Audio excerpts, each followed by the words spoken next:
Hoje aqui no Aventuras na História vamos falar sobre uma parte da história do Brasil que chama muito atenção, os casos adúlteros de Dom Pedro I.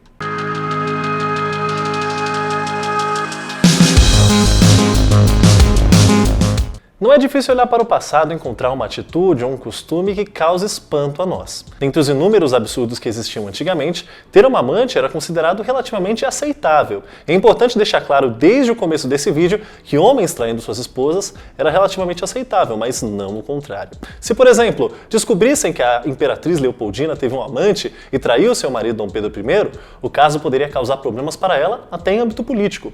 Mas se o oposto acontecesse, isso que vamos pautar hoje. O que aconteceria se Dom Pedro traísse sua esposa? Na verdade, isso aconteceu e muitas vezes. O primeiro imperador do Brasil era um sujeito agitado.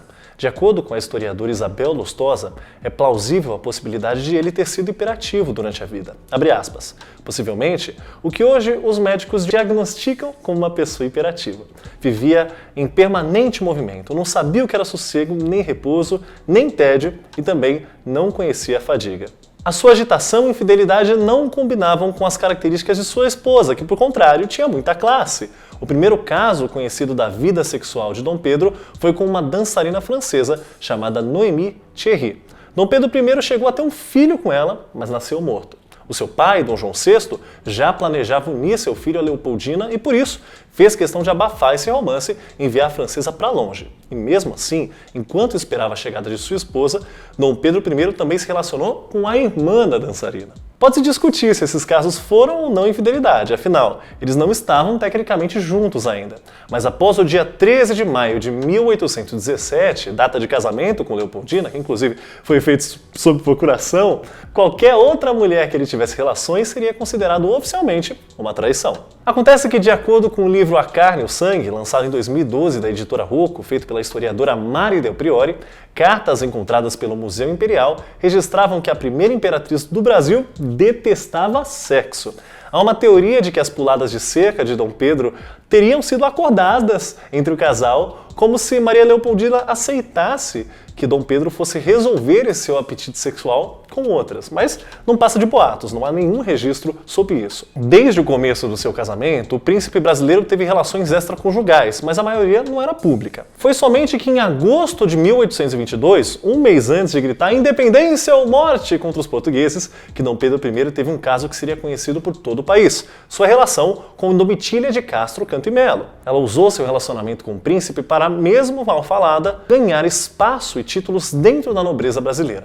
Mais tarde, ela chegaria a receber o título de Marquesa de Santos, mesmo sem nunca ter pisado no município de Santos. Mesmo sendo uma espécie de amante oficial, digamos assim, Dom Pedro I teve relações até mesmo com a irmã da própria amante, como relata Lustosa. Abre aspas. Mal se iniciar o romance com Domitila, o insaciável, como chama o biógrafo, já se metia sob os lençóis de Maria Benedita, irmã mais velha da amante e casada com Boaventura Delfim Pereira. Existe confirmação disso. Dom Pedro precisaria a data de pelo menos um de seus encontros que teve com Benedita em uma carta que ele mandou para um amigo. Falando de seus filhos bastardos, refere-se àquele que foi feito naquela noite de 27 de janeiro de 1823 e nasceu em 5 de novembro do mesmo ano, por um motivo bem simples, que a mãe não era burra. Havia bizarrices eróticas na relação entre a então Marquesa de Santos com Dom Pedro I. Primeiro, que algumas cartas encontradas pelo Museu Imperial, onde o imperador do Brasil assinasse como Fogo e Foguinho e Demonão, olha os apelidinhos deles. Mas além disso, ele enviava desenhos feito por ele mesmo do próprio pênis, inclusive algum deles ejaculando, e inseria pelos pubianos dentro das cartas direcionadas para a amante. Mas a grande ironia é que Domitila exigia que Dom Pedro I fosse fiel a ela. Claro, aceitando que ele continuasse seu casamento, pois provavelmente o enxergava como algo apenas político. Sabemos que o imperador não perdoou nem a irmã da própria amante, mas não hesitou em mentir em uma carta enviada para ela com o título de Titília e o Demonão. Abre aspas. Meu amor, minha Titília, eu já não namoro ninguém depois que lhe dei minha palavra de honra.